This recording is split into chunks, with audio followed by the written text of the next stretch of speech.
Guten Morgen und herzlich willkommen hier in der Parkarena und am Livestream und frohe Weihnachten miteinander. Sagt doch mal rechts und links frohe, schöne, fröhliche, was auch immer Weihnachten.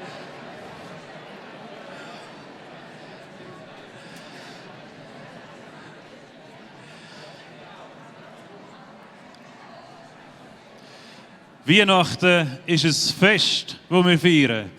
Und ein Fest muss man zusammen feiern. Das kannst du nicht allein feiern. Darum, schön seid ihr alle da, schön seid ihr rechts und links von dir da. Schön können wir zusammen Weihnachten feiern. Hey, ich weiss nicht, woher du kommst, also wahrscheinlich von daheim oder von deiner Familie irgendwo. Ich weiss nicht, wie du heute, mit welchem Gefühl dass du heute aufgestanden bist. Vielleicht ist Weihnachten, die ganze Feierei schon hinter dir. Oder es ist heute erst der Start von so einem Marathontag, oder? Da muss noch viel gegessen werden und geredet und berichtet. Vielleicht ist für dich dieses Jahr mit diesen 3 Flöckchen Schnee, die gefallen sind, schon weisse Weihnachten, weil du einfach wirklich freudig bist und Optimist bist. Vielleicht ist es für dich die übliche graue Suppe, die wir haben an Weihnachten. Ich hoffe, auf dem Tisch sieht es ein bisschen farbiger aus. Was auch immer du heute mitgebracht hast, wie auch immer du heute Morgen aufgestanden bist, du bist herzlich eingeladen, heute Morgen, in dieser Stunde, die vor uns ist, mit uns allen hier Weihnachten zu feiern, zu erleben und zu genießen. Es geht um Frieden. Der Frieden, den Jesus auf die Welt gebracht hat. Er ist der Einzige, der uns diese Art von Frieden geben kann. Und um das drehen wir uns heute. Von dem hören wir heute. Und mein Wunsch ist, dass du es nicht nur genießen und erleben, sondern ein Stückchen Frieden darfst mit heimnehmen. Du darfst zurücklehnen, genießen. Du musst heute nicht mal mitsingen, das machen wir sonst so in der Kirche. Heute darfst du einfach hängen, zuhören und innerlich mitfeiern. Und ich lade euch ein, mit auf den Weg zu kommen, offene Herzen zu haben, dass Gott euch etwas geben kann von diesem Frieden. Wir legen los mit unserer wunderbaren Band.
Weihnacht.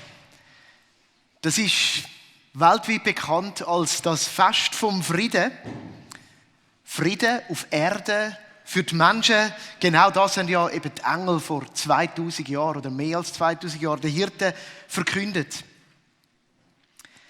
Und heute möchte ich die Frage in den Raum stellen, ja, wie geht es dir und dem Frieden? Wenn wir so ein bisschen eine Rückblende machen, wir befinden uns ja im Jahresendspurt. Das heisst, ab Weihnachten ist eigentlich der Endspurt vom Jahresendspurt. Also die letzten Tage durchhasen. Und die vergangenen Wochen sind einfach bei vielen, wenn ich so gehört habe, geprägt von Hektik. In meinem Fall Rebenlichtli-Umzug, mit dem hat es etwa angefangen. Advent singen, dann Abschluss bei der Arbeit, das Weihnachtsessen muss auch noch irgendwo rein. Geschenkli-Stress. Ich meinte, ich hätte ein paar von euch gestern Nachmittag noch gesehen, rumhasen in der Stadt.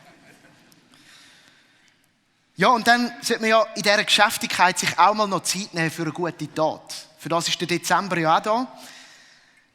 Mit einer Wohltätigkeit der Welt noch ein bisschen Güte spenden. Die Welt ein bisschen besser machen. Und zum Glück können wir Schweizer das mit einem einfachen Klick im E-Banking, also zeitlich nicht so einen riesigen Aufwand. Und jetzt ist es da, das Fest vom Frieden. Gestern ist man landesweit, ja weltweit in das eingetaucht. Und mich würde es schon wundern, ob der Frieden für dich in der vergangenen Stunde schon so ein bisschen erfahrbar geworden ist. Und ich meine es auch nicht zynisch. Es ist mega schön, wenn das der Fall ist. Das ist das Privileg. Weil es ist ja nicht immer so einfach mit dem Frieden. Beim Treffen mit der Familie besteht bekanntlicherweise Gefahr, dass der erst kürzlich zur Seite gelegte Konflikt wieder aufflammt, mit den Kerzen vom Christbaum zusammen. Dass so ein paar Tabuthemen über dem Tisch vom Weihnachtsessen schweben, wo man besser nicht anspricht. Dass man mit dem gewissen Onkel oder mit derselben Tante so das eine Thema eher umschifft beim Apero. Weil sonst kommt es einfach nicht so gut raus. Vielleicht sagst du aber auch, ja, das wären eigentlich noch die schönen Probleme, weil ich habe die gar nicht. Bei uns ist so viel Unfrieden, dass man sich gar nicht mehr trifft an Weihnachten. Wir haben uns schon lange von dem verabschiedet, dass man da noch versucht, miteinander irgendwo einen Weg zu finden. Ja, jeder schaut ein bisschen für sich, man macht es auf seine Art und Weise. Es fehlt viel von dem, was das Fest eigentlich beinhalten würde, nämlich vom Frieden. Ja, und dann sind auch noch andere Sachen herum. Sachen, die einem das Herz schwer machen. Und nur weil der Kalender vom 23 aufs 24 wechselt, sind die einfach nicht plötzlich weg. Und die Welt ist nicht einfach in Ordnung. Frieden. Auf Hebräisch heißt das Wort Shalom. Und wir benutzen es so vor allem als Ausdruck für, wenn kein Krieg ist, dann herrscht Frieden. Abwesenheit von Krieg, von gewalttätigen Auseinandersetzungen. Aber die Bedeutung von dem Shalom greift viel tiefer. Die hebräischen Wurzeln, die decken etwas Breiteres ab. Das Wort stammt unter anderem aus der Wurzel Shalom und die beinhaltet vieles. Die beinhaltet, dass etwas gezahlt worden ist, dass etwas zurückerstattet worden ist. Man könnte sagen, dass etwas wieder ganz oder vollständig gemacht worden ist. Wenn Shalom ist, dann ist es gut zwischen uns, zwischen den Menschen. Dann ist alle Rechnungen beglichen. Es ist vollständig. Dann ist Frieden. Und wir alle wissen, dass die schmerzhaftesten offenen Rechnungen nicht die sind, die mit dem Portemonnaie zahlen kannst, sondern oft die man im Herz trägt. Shalom, Frieden steht für den Zustand, wenn es stimmt. Mit denen um mich herum. Und wenn es stimmt mit mir selber, mit mir zutiefst drin, mit den Sachen, die ich im Herz herumtrage. Und natürlich auch, wenn es stimmt mit Gott. Es ist das Gefühl von der umfassenden Ganzheit, wenn es gut ist. Ich habe vorher im Einstieg bewusst ein bisschen die Spannung aufgezogen, oder? Von dem, was du wahrscheinlich auch in dir trägst, wenn es um das Fest vom Frieden geht. Und ich muss euch enttäuschen, es tut mir leid, ich lege noch ein bisschen nach. Wenn Frieden für stimmige Beziehungen steht, was ist, wenn ich gar keine Beziehungen habe? Wenn ich gestern Abend allein vor dem Fernsehen verbracht habe und möglicherweise sitzen so Leute auch da drinnen. Heiligabend und die Einsamkeit plagt mich.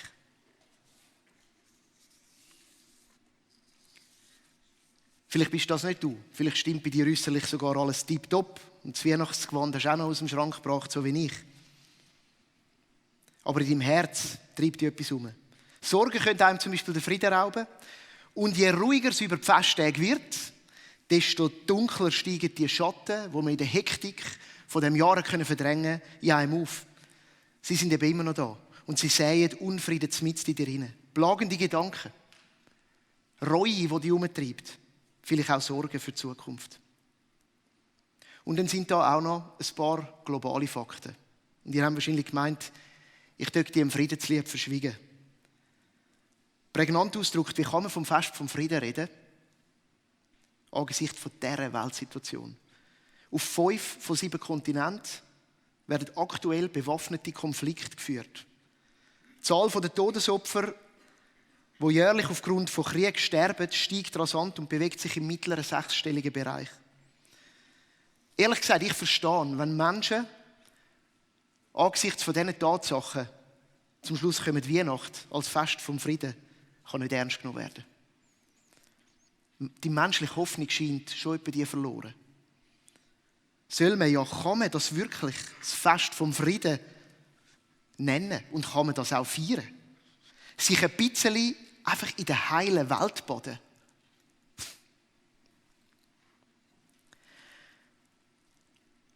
An Weihnachten 1863 hatte Henry Wadsworth Longfellow, ein 57-jähriger Witwer und Vater von 6 Kindern, auch mit diesen Gedanken gekämpft. Sein ältester Sohn ist gerade im amerikanischen Bürgerkrieg schwerstens verwundet worden. Am Henry Wadsworth ist überhaupt nicht nach Weihnachten zumute gewesen. Aber er hat ein Wunder an diesem Tag erlebt. Etwas hat sich verändert. Eine Hoffnung ist hineingebrochen. Und diese total überraschende Dynamik hat er in einem Gedicht niedergeschrieben. Das heißt, I heard the bells on Christmas Day.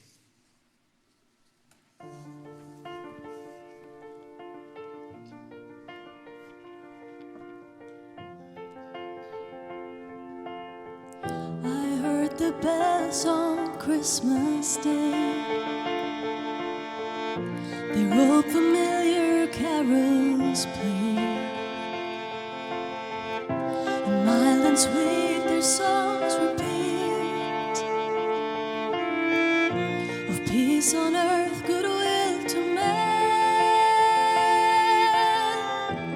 and the bells are ringing, sounding like a choir singing. In my heart I hear that peace on earth, goodwill to men. And in despair I bow my head. There is no peace on earth, I said, for hate is strong and mocks the song of peace on earth, goodwill to men. But the bells are ringing, like a choir singing. Does anybody hear that? Peace on earth, goodwill to men.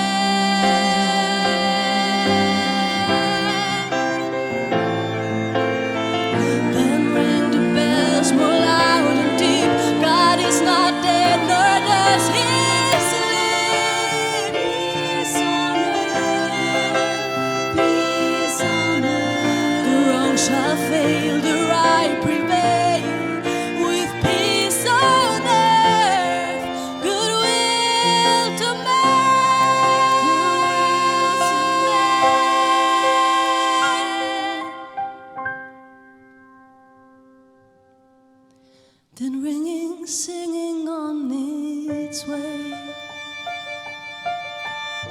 The world revolved from night to day.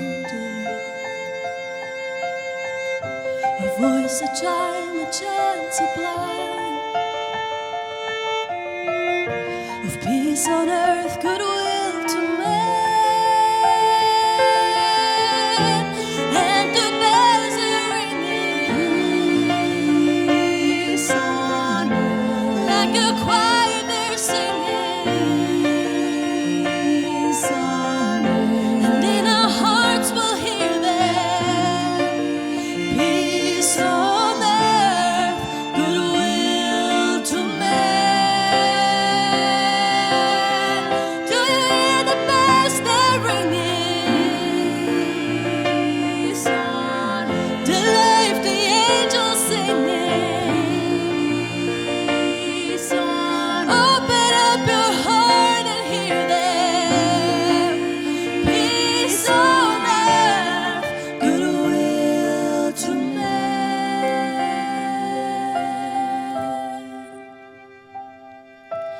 Peace on earth. Peace on earth. Peace on earth. Goodwill to men.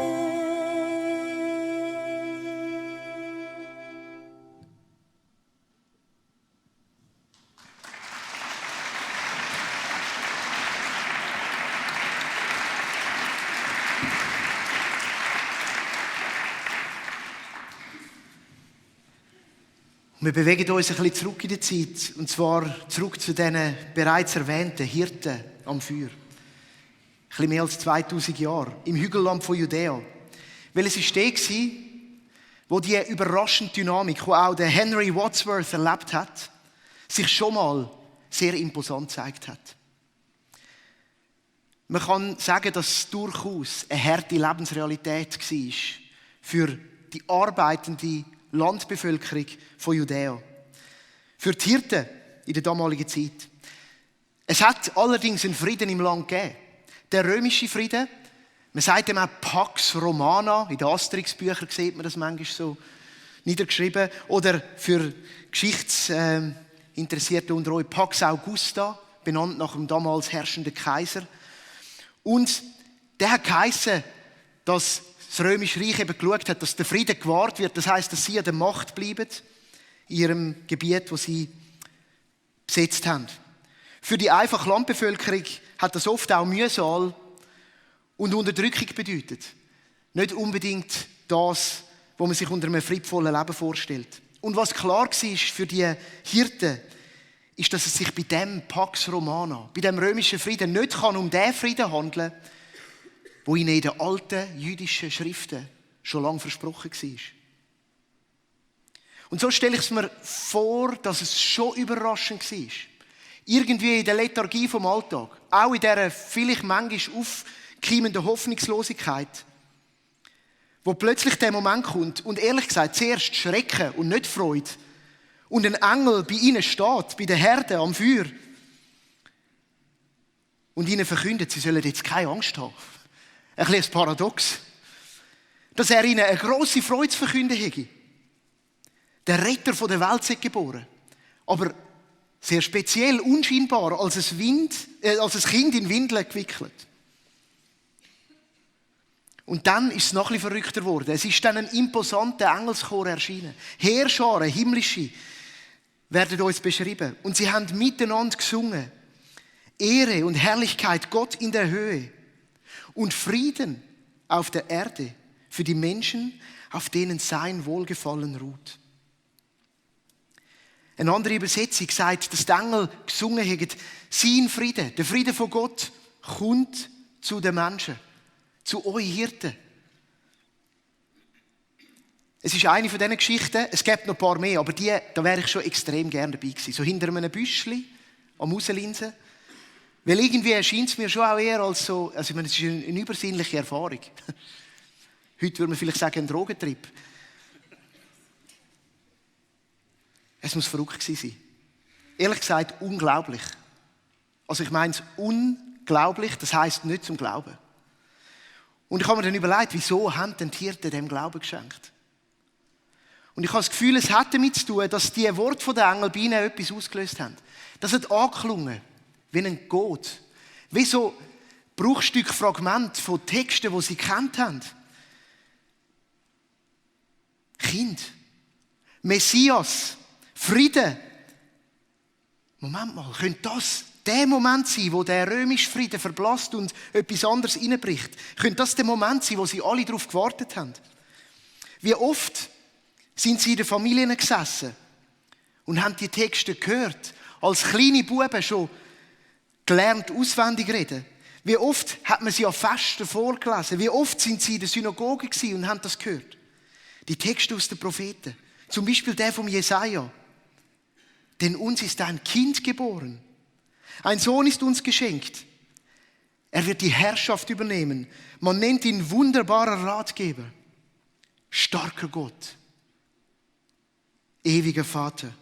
Friedensfürst. Er wird seine Herrschaft weit ausdehnen und dauerhaften Frieden bringen. Friede auf Erde. Es könnte sein, dass das der Moment ist, wo das alles erfahrbar und das Versprechen endlich wahr wird. Ja, bei den Hirten ist da tatsächlich eine gewisse Sicherheit da gewesen. Das ist es, das muss es sein. Ich möchte einen kurzen Einschub zu Versprechen machen. Versprechen sind grundsätzlich etwas Schönes.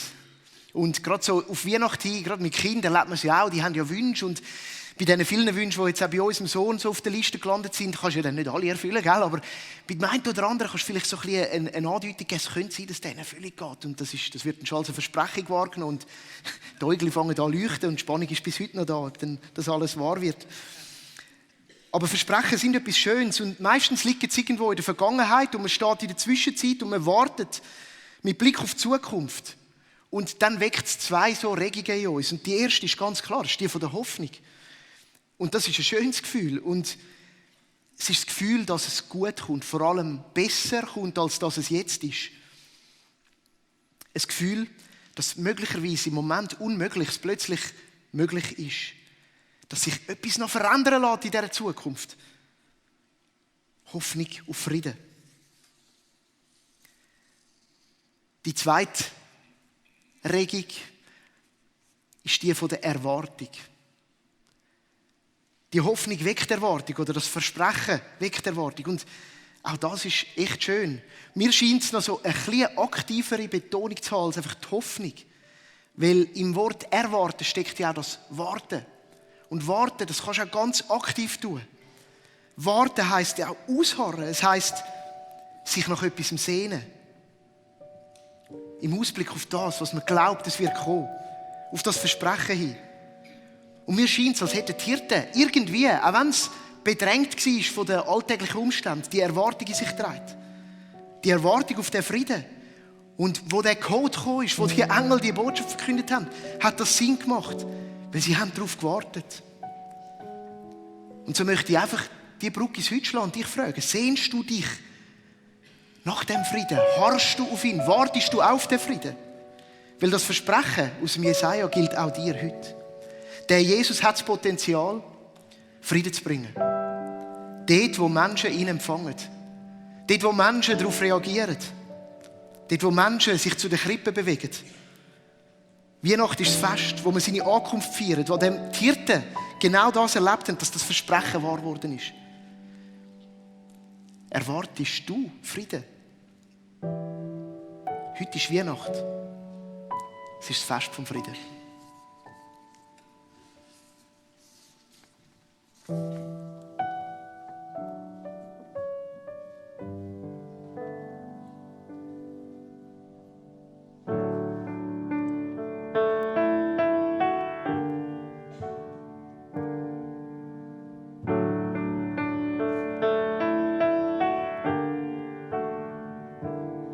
In the darkness we were waiting, without hope and without light, till from heaven you came running. There was mercy in your eyes to fulfill the law and pride. came the word from a throne of endless glory to a cradle in the dirt.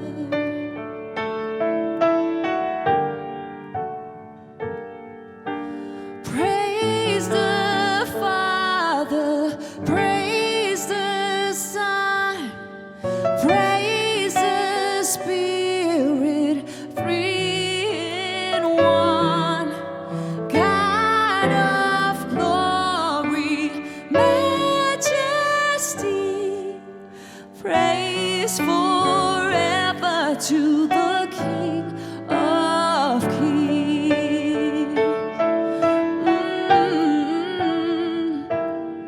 To reveal the kingdom coming and to reconcile the lost, to redeem the whole creation. You did not despise the cross, for even in your suffering you saw to the other side, knowing this was our salvation. Jesus, for our sake you died. You died. Praise the Father, praise the Son, praise the Spirit, three in one. God of glory, majesty, praise forever to the King of Kings.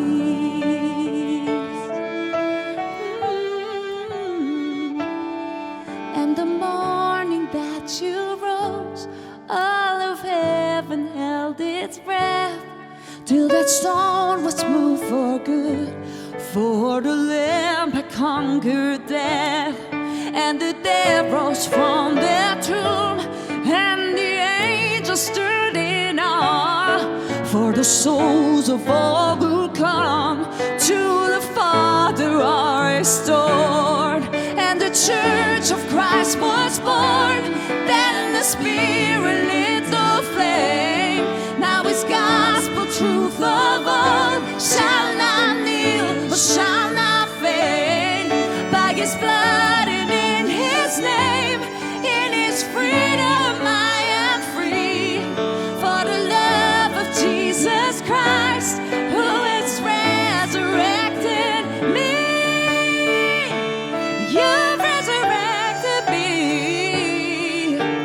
Praise the Father, praise the Son, praise the Spirit, three in one. God of glory, majesty, praise forever to the King of Kings. Praise forever to the King of Kings.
Mary, did you know that your baby boy would one day walk on water?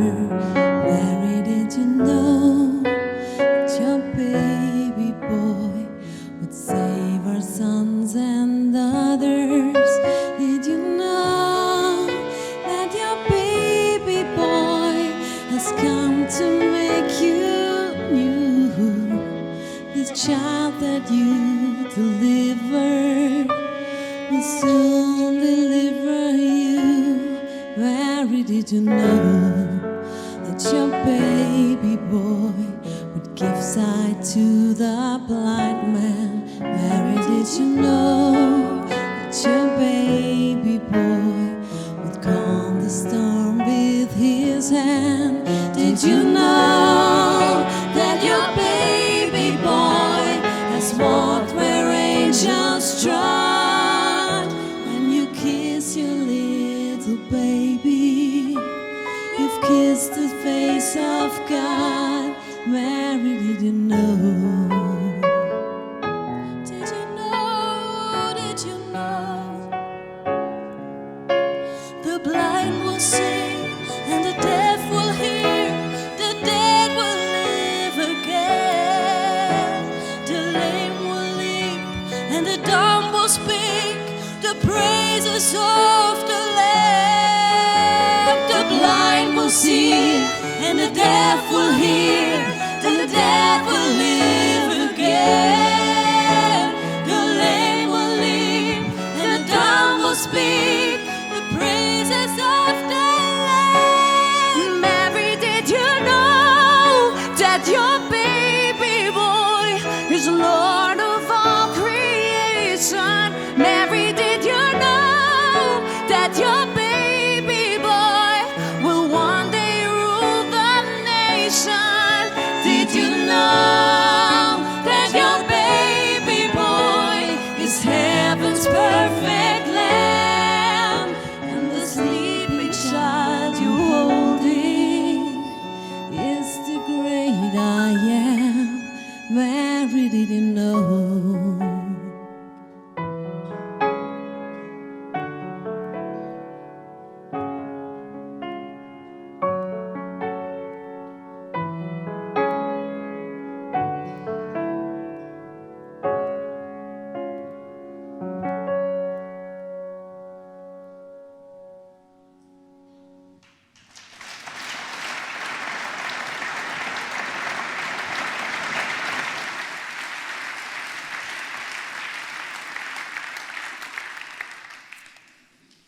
Maria, hast du es gewusst?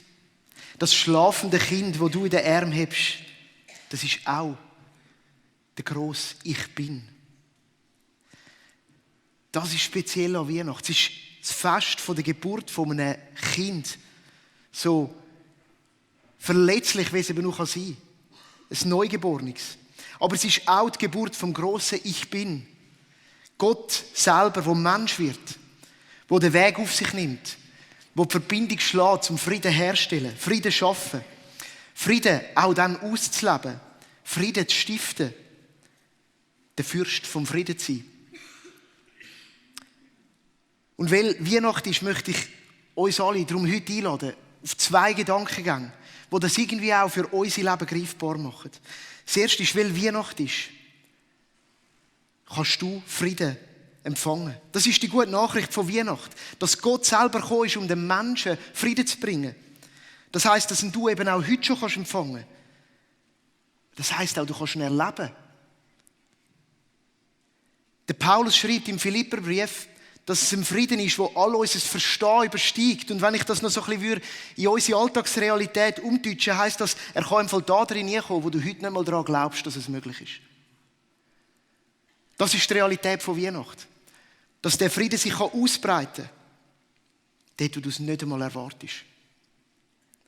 Und Weihnachten erinnert uns daran, dass der Frieden eben nicht in eine Welt gekommen ist, die dazu parat gewesen wäre. Damals nicht. Sondern er ist gekommen, weil sie ihn so dringend gebraucht hat. Und das gilt auch noch heute. Weihnachten kann dich mit Frieden überraschen. Er ist wundersam.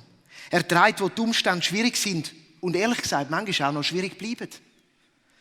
Er gibt Raum für Hoffnung auf die Zukunft und er lindert den Stress und die Überforderung von deinem Leben, wo du vielleicht im Moment mit dir trägst. Er lässt dich ruhig sein, trotz grosser Aufgaben. Trotz Lebenssituationen, die manchmal auch bedrohlich scheinen. Ja, und manchmal, aus unserer Sicht, verlieren wir ihn sogar aus den Augen, aus dem Blickfeld. Und ich finde es besonders schön, das Modell, das wir entdecken bei den ersten Nachfolger und Nachfolgerinnen von Jesus. Bei den Menschen, die ihr Leben an Jesus ausgerichtet haben. Sie haben sich nämlich immer wieder auf den Frieden, der in Jesus Christus verfügbar ist, hingewiesen. Sie haben sich förmlich dazu ermutigt. Und ehrlich gesagt, habe ich das Gefühl, das ist mein Auftrag heute Abend. Euch zu dem zu ermutigen. Das ist mein Job an dieser Weihnacht. Am Fest vom Frieden. Und so rufe ich euch zu. Wie der Paulus, dass einer der ersten Kirchen in Thessaloniki, im heutigen Griechenland, zugerufen hat. Er selbst, der Herr des Friedens, gebe euch immer und auf jede Weise seinen Frieden. Der Herr sei mit euch allen. Richtet euch an dem Frieden aus, an dem Friedensfürst, an dem Herr, der den Frieden bringt. Und Weihnacht ist einfach ein super guter Moment für das. Dass du dich nach dem Frieden ausstrecken und dich für ihn öffnen. Und das ist manchmal auch ein mutiger Schritt. Ein Wagnis. Am besten machst du das so, indem du Gott konkret benennst, wo oder wie du diesen Frieden brauchst.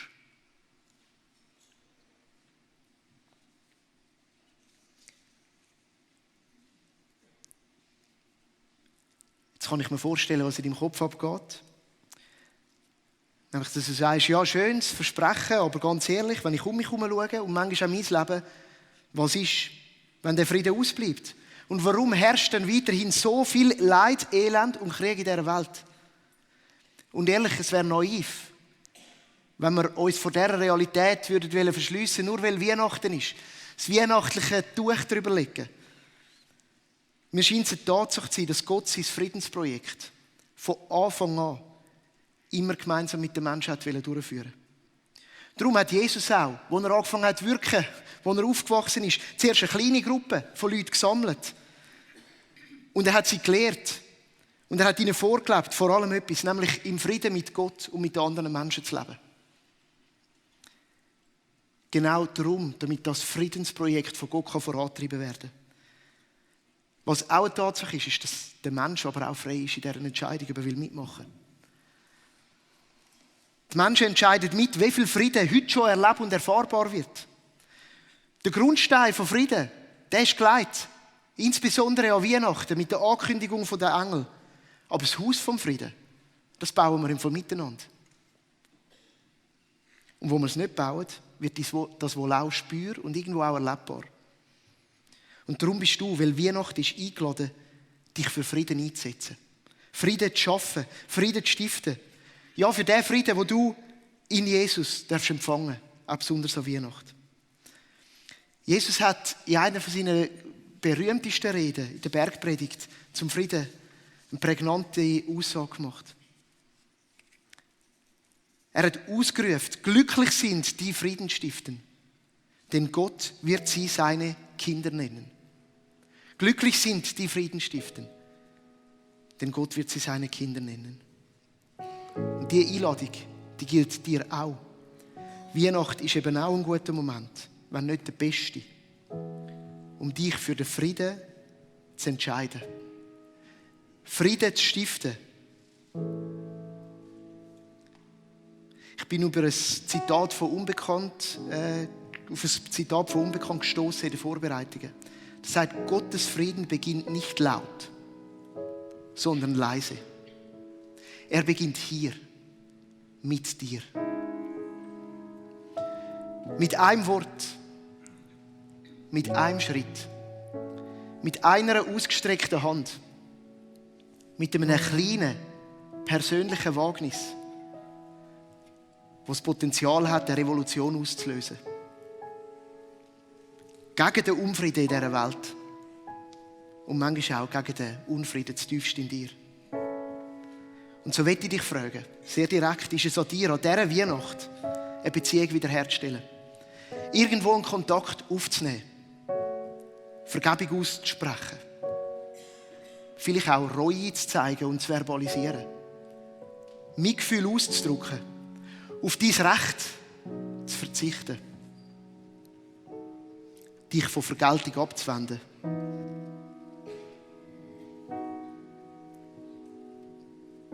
Friede auf Erden. Es ist ein Zuspruch für dich. Bitte nimm den mit heute. Du darfst ihn empfangen. Du darfst ihn nach ihm ausstrecken. Friede auf Erden ist aber genauso eine Einladung an dich. Heute, du darfst ihn gestalten. Und weil wir glauben, dass Weihnachten eine Realität ist und sich auch immer wieder im Verlauf von diesen 2000 Jahren und mehr als Realität erwiesen hat und so eine Kraft gehabt hat und immer noch hat auf die Weltgeschichte, genau darum, wenn wir die Friedensbotschaft heute da auch richtig Realität werden lassen. Und ihr habt viel dürfen hören heute, viel dürfen mitnehmen und das ist auch gut und passt. Aber ich möchte dich jetzt einladen, es konkret werden zu lassen, bei dir. Wenn die Musik weiterspielt, bist du eingeladen, für dich zu überlegen, hey, wo brauchst du Frieden? Mach es handfest. Heb den Gedanken, den du hast. Drück es Gott aus. Komm ehrlich zu ihm. Sag ihm deine Bedürfnisse. Aber überleg dir auch, wo braucht es dich für Frieden? Wo bist du gefragt? Wo wirst du gerufen, Frieden zu stiften? Wo hörst du den Jesus dir das sagen an dieser Weihnacht? Wir haben jetzt Zeit, in dem nächsten Lied diesen Gedanken anzugehen. Mach es konkret.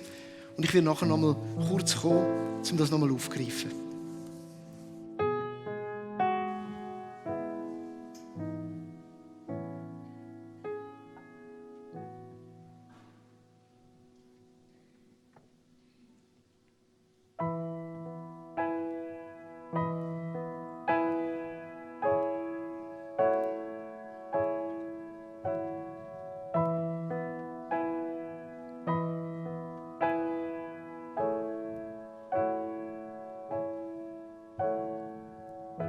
world waits for a miracle. The heart longs for a little bit of hope. Oh, come, Emmanuel.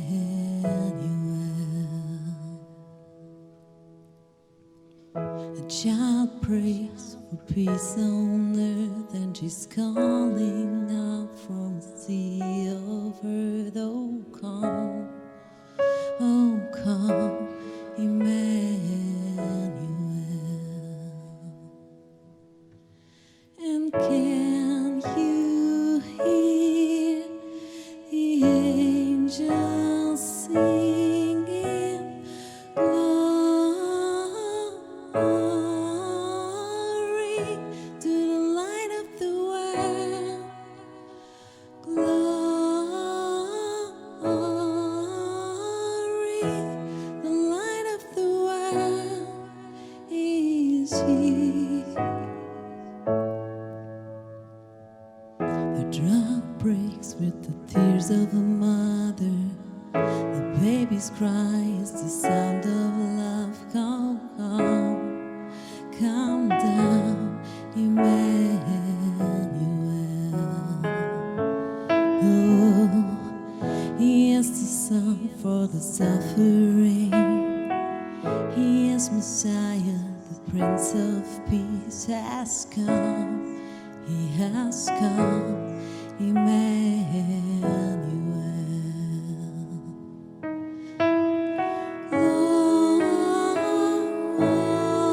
Glory to the light of the world.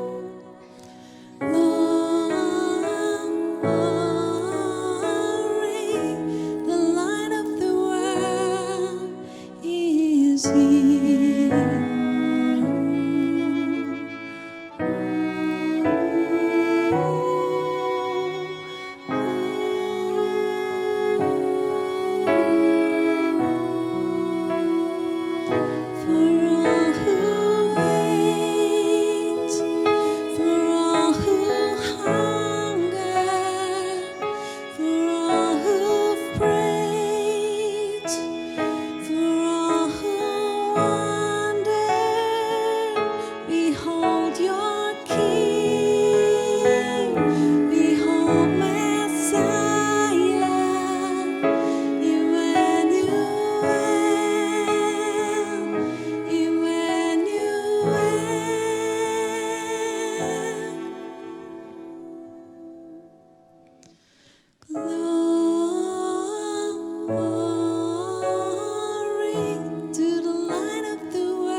ein Lied, das ausdrückt, dass er das Licht für die Welt ist. Der Friedensfürst, der gekommen ist. Und da innen sind jetzt ganz viele Gedanken gefasst worden. In den Herzen, haben bewegt, vielleicht auch herausgefordert. Wie gesagt, wir möchten Weihnachten heute auch irgendwo real erfahrbar werden lassen. Und für das habe ich auch das Licht mitgebracht, steht symbolisch für das Licht der Welt. Und es ist tatsächlich das Friedenslicht aus Bethlehem. Für die von euch, die das kennen, die wissen jetzt, was ich damit meine. Und sonst eine kurze Erklärung. Alle Jahre ist es eine christliche Tradition, dass das Licht in Bethlehem, in der Geburtskirche von Jesus, entzündet wird und dann zuerst auf Österreich reist im November und dann im Advent verteilt wird, weltweit, in 30 verschiedene Länder, auf allen Kontinenten. Und wir haben gedacht, es wäre schön, das mitzunehmen als ein Symbol und da auch anzubringen in die Parkarena. Der Timon Studler und ich sind gestern in spezieller geheimer Mission in Kille Herz Jesu in Winterthur gefahren, wo eine Laterne steht, wo das Friedenslicht brennt, wo wir das zünden lassen und mitnehmen. Und wir haben es aufbewahrt, kostbar, für gestern Abend und für heute Morgen. Und es steht symbolhaft für das, dass das Weihnachtsfest vom Frieden ist und wir einander mit dem Frieden entfachen können. Dass wir den mitnehmen können, aber auch einander anzünden damit, weil Jesus das Licht der Welt ist. Und so möchten wir euch heute Morgen auch einladen, symbolhaft, passend zu dem Licht vom Frieden, euer Licht vom Frieden zu entzünden.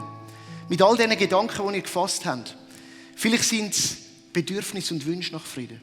Vielleicht sind es aber auch Entscheidungen, Herausforderungen, wo ihr den Frieden selber anfangen zu gestalten. Du kannst das heute Morgen ausdrücken, manifest machen, indem du da rüberkommst zu meiner linken Hand und am Boden befindet sich der Schriftzug Frieden. Und wir haben ganz viele kleine Teelichtchen, natürlich passend zu der heutigen Zeit, elektronisch. Und du darfst so eins nehmen und es zu einem kostbaren Weihnachtsmoment machen, das entzünden und mit dem Gebet zusammen, mit diesen Gedanken, die du Gott bringen willst, in die Buchstaben hineinsetzen, sodass wir gemeinsam heute Morgen den Frieden auch erstrahlen lassen können. Das ist meine Einladung an dich, es konkret werden zu lassen. Weil Weihnacht hat eine unglaubliche Kraft. Die Kraft, die Welt zu verändern. Ihr seid eingeladen, dass wenn die Musik jetzt weiterspielt, gerade zu machen und in Angriff zu nehmen.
Christ was born. Oh, night divine,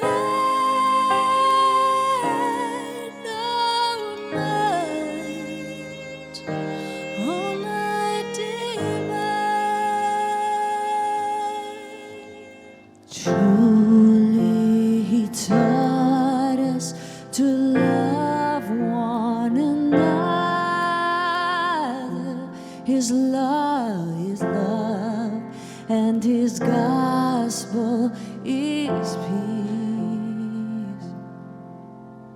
Chains he shall break, for the slave is our brother, and in his name all oppression shall cease.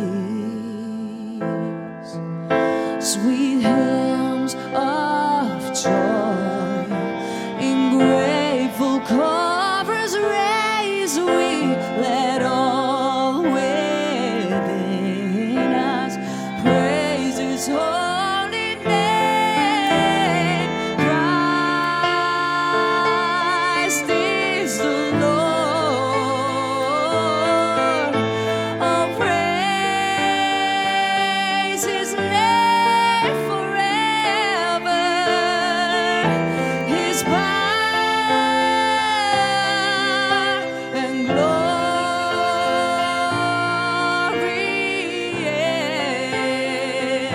evermore proclaim. His power and glory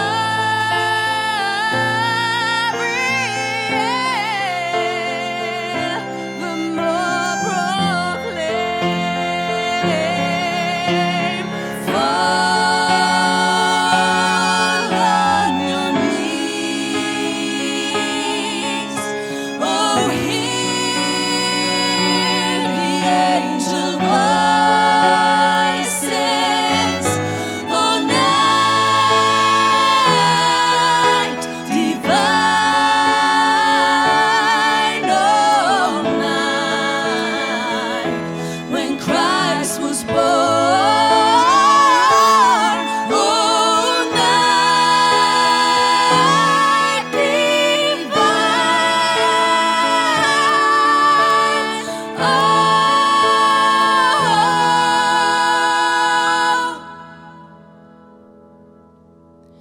oh, night